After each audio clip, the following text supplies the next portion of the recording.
Hello, my people. How are they? This is the Labour Party presidential candidate, Peter Obi.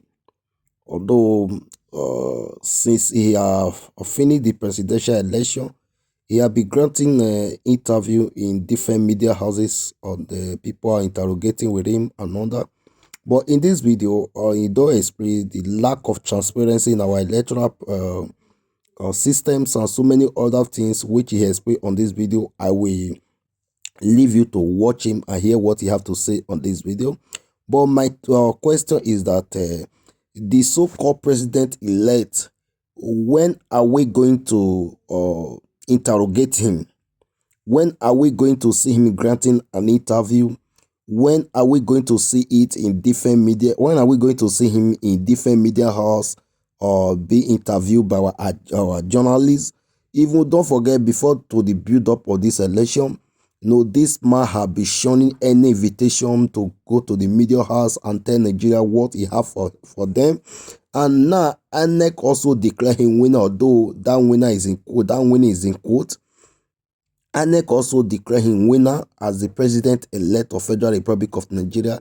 And since he won, none of the media house, none of the journalists I ever interview him. My question now is that when are we going to see him live addressing Nigeria, telling Nigeria what he's going to do for them? Are we going to have a ghost president?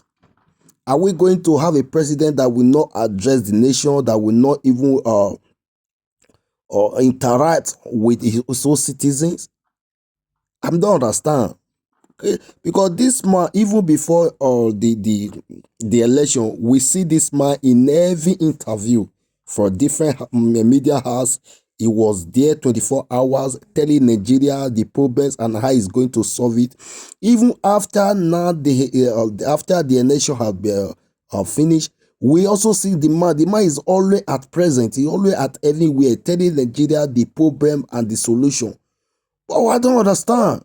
What happened to the elected president? Where are we going to hear the word from me?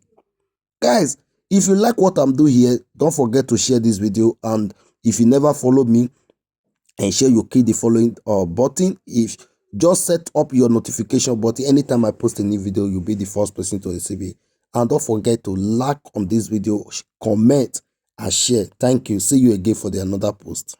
Please do the same thing and ensure that the right things are done. Well, just one more thing from here. I mean, you ran a campaign that a lot of people didn't give yourself and your team a chance.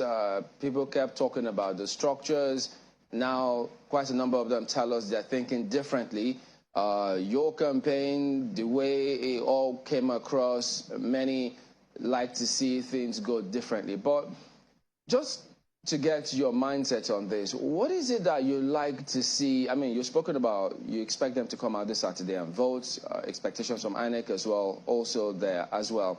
What immediate change would you like to see done? Because the Electoral Act didn't highlight certain things. They may have been in the guidelines which could change.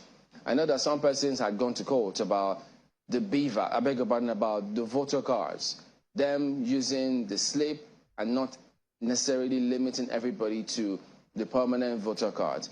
Now, what would you suggest we do as a country or lawmakers look at this 10th Assembly such that we don't lose the enthusiasm that a lot of young people had coming out for these elections?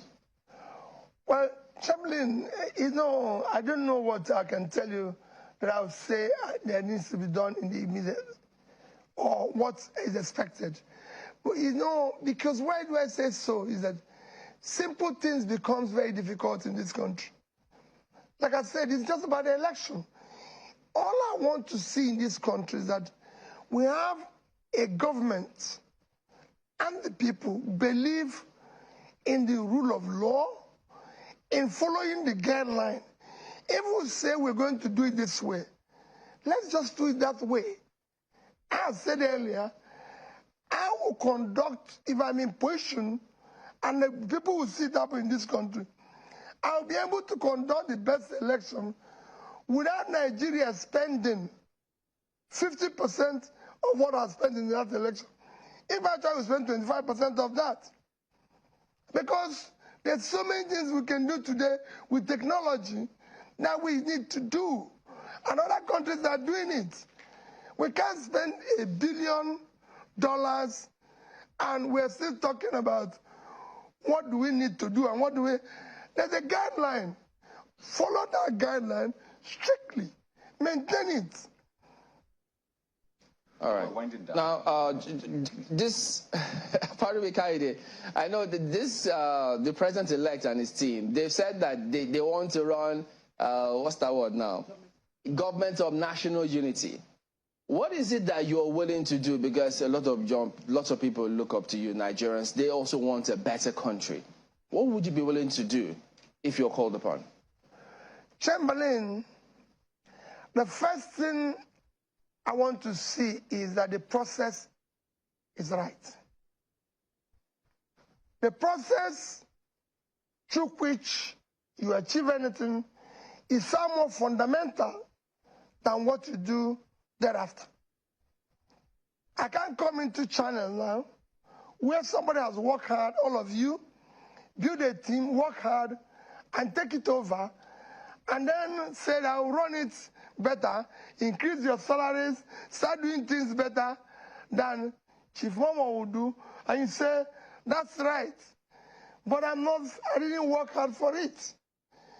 Let us go back first and challenging the process and the declaration. Until we get it right, then we can talk about government of national unity.